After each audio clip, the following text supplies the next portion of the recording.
Hello friends, welcome to my channel. ഇന്ന് ഞാനൊരു north Indian ഡിഷാണ് തയ്യാറാക്കാൻ പോണത്. അതിന് നമുക്ക് അതിൻ്റെ പേര് കോക്കി എന്നാണ്. അപ്പോൾ അത് എങ്ങനെയാണ് തയ്യാറാക്കുന്നത് നോക്കാം. അപ്പോൾ അതിലേക്ക് ഞാനൊരു 300 ഗ്രാം ഗോതമ്പ് പൊടി എടുത്തിട്ടുണ്ട്. പിന്നെ അതിലേക്ക് ആവശ്യമായ ഇൻഗ്രീഡിയൻസ് ഒരു കാന്തി ഇടത്, ഒരു ഒണിയൻ ചെറുതാക്കി കട്ട് ചെയ്തത്, അത് ഇതിലേക്ക് ഇട്ട് കൊടുക്കാം. പിന്നെ കുറച്ച് മല്ലിത്തൈ, ഒരു 3 ടേബിൾ സ്പൂൺ ഉണ്ടാവും കട്ട് ചെയ്തത്. പിന്നെ കുറച്ച് ഉപ്പ് ആവശ്യത്തിന്. പിന്നെ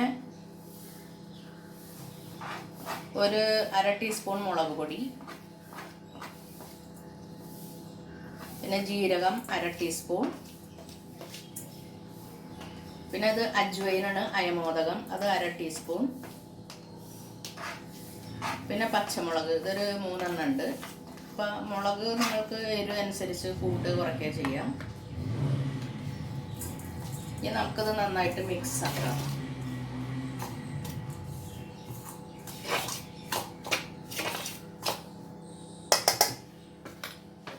കുറച്ച് വെള്ളം ഒഴിച്ചിട്ട് കുഴയ്ക്കുക.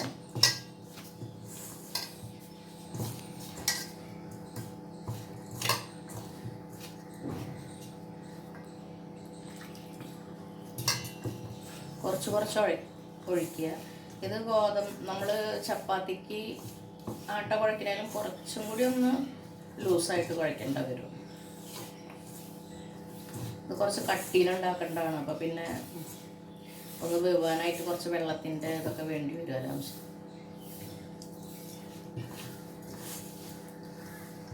ഇത് നമ്മൾ യാത്രയ്ക്കൊക്കെ പോകുമ്പോഴായിട്ട് കൊണ്ടുപോകുമ്പോൾ നല്ലതാണ്. അപ്പോൾ കേടാവാതിരിക്കും. അത് 1-2 ദിവസമൊക്കെ കേടാവാതിരിക്കും.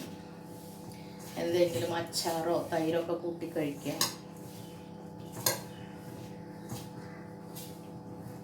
അപ്പം ഇതിലിനി ചിലവർക്ക് ബട്ടർ ഇട്ട് കുഴക്കണമെങ്കിൽ ബട്ടർ ഇടാം, ക്രീം ഇടാം, അതൊക്കെ ചെയ്യാം. നമ്മൾ കുറച്ച് ഓയിൽ ഒഴിക്കും, അല്ലെങ്കിൽ നെയ്യ് ആയാലും ഒഴിക്കുക.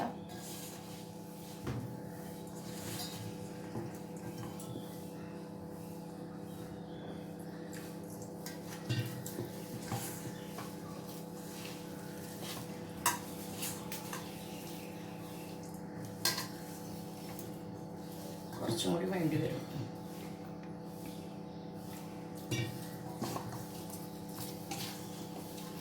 അപ്പോൾ ഉപ്പ് ആവശ്യത്തിന് ഇട്ട് കൊടുക്കുക, കുഴയ്ക്കുമ്പോൾ തന്നെ നോക്കിയിട്ട്.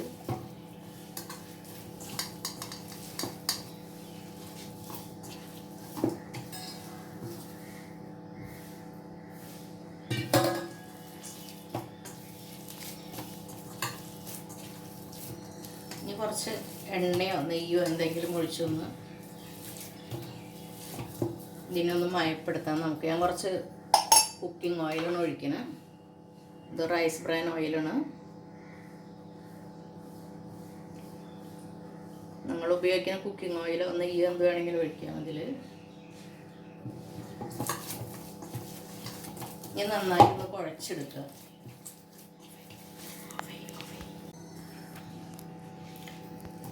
അപ്പം അതിൽ ഞാനൊരു വേറൊരു സ്പെഷ്യൽ ഇൻഗ്രീഡിയൻറ്റ് കൂടെ ചേർക്കുന്നുണ്ട്. അത് ഉലുവത്തയ്യന്, കസൂരി മേത്തി എന്ന് പറയും. അപ്പോൾ നമ്മുടെ അവിടെ എല്ലാ മോളുകളിലും കിട്ടും. അതൊന്ന് ഡ്രൈ ആയിട്ട് ഒന്ന് ചൂടാക്കി എടുത്തിട്ട് പൊടിച്ചതിനത്. അപ്പോൾ ഇതെല്ലാം ചേർക്കുന്നത് കാരണം നല്ല മണവും ഗുണവും എല്ലാം ഉണ്ടാവും ഇതിന്.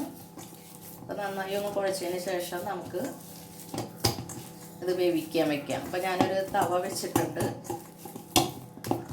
ഇനി കുറച്ച് പൊടിയിട്ടിട്ടൊന്ന് ഇതാക്കേണ്ട വരും, അല്ലെങ്കിൽ ഭയങ്കര ഒട്ടിപ്പെടുത്തണം.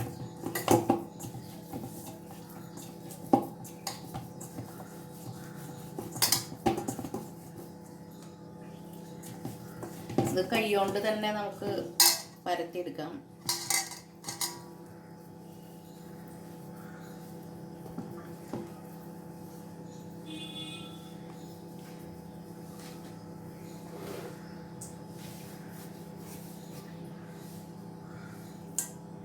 കുറച്ച് കട്ടി ഉണ്ടാവും ഇത്. പിന്നെ ഇതിൻ്റെ വലുപ്പം വട്ടം നമുക്ക് കൂട്ട് കുറയ്ക്കാൻ എന്ത് വേണമെങ്കിലും ചെയ്യാം. വലുതാക്കി ഉണ്ടാക്കിയിട്ടുണ്ടെങ്കിൽ വലുതാക്കി ഉണ്ടാക്കാം.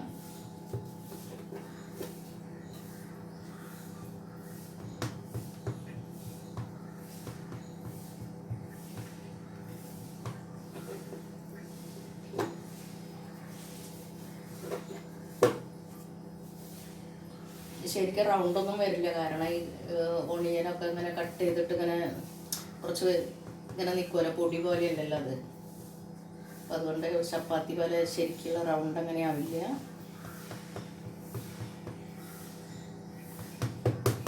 അത്രയും കട്ടി ഉണ്ടാവും ഇതിന്.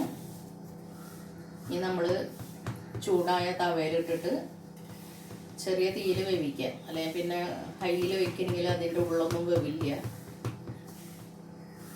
അങ്ങനെ ഒന്ന് മൊരിച്ചെടുക്കണം. അങ്ങനെ ലാസ്റ്റ് കുറച്ച് വെന്തതിന് ശേഷം കുറച്ച് നെയ്യ് ഇതിൻ്റെ മേലെ ഇട്ട് കൊടുക്കേണ്ടി വരും.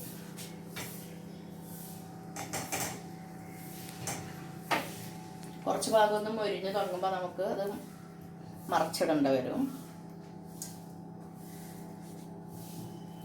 അതുപോലെ എല്ലാം വേവിച്ചെടുക്കുക.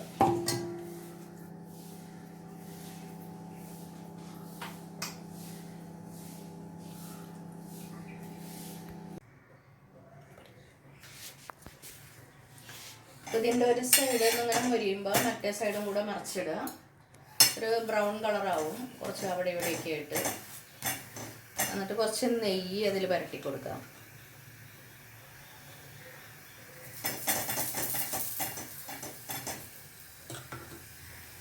ഇത് മറച്ചിട്ട് മറ്റേ സൈഡിലും കുറച്ച് പരത്താം.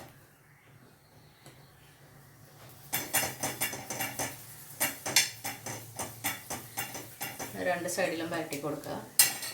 അപ്പോൾ ഇതിൽ കസൂരി മേത്തി ഇടണമെന്ന് നിർബന്ധമൊന്നുമില്ല, ഇട്ടാൽ നല്ലതാ. അതുപോലെ തന്നെ ചിലർ ജീരകം അജ്വൈൻ ഇടില്ല, ബാക്കിയെല്ലാം ഇടാറുണ്ട്. അപ്പോൾ അത് ഓരോരുത്തരുടെ ഇഷ്ടം പോലെ ഇട്ടുണ്ടാക്കാം. പക്ഷെ അത് ഇട്ട് കഴിഞ്ഞാൽ നല്ല ശരീരത്തിനും നല്ലതാണ്, പിന്നെ നല്ല സ്മെല്ലൊക്കെ ഉണ്ടായിരിക്കും.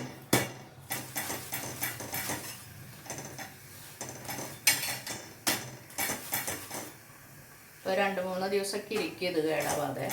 അപ്പോൾ അത് തൈര് കൂട്ടിയിട്ടോ നമ്മൾ യാത്രയ്ക്കൊക്കെ പോകണമെങ്കിൽ അച്ചാറ എന്തെങ്കിലുമൊക്കെ കൂട്ടി കഴിക്കാം. ഒന്നുമില്ലെങ്കിലും കഴിക്കാം, നല്ല ടേസ്റ്റ് ഉള്ളതാണ്. അങ്ങനെ ഇതെല്ലാം വേവിച്ചെടുക്കുക. അപ്പോൾ നമ്മുടെ കോക്കി തയ്യാറായി കഴിഞ്ഞു.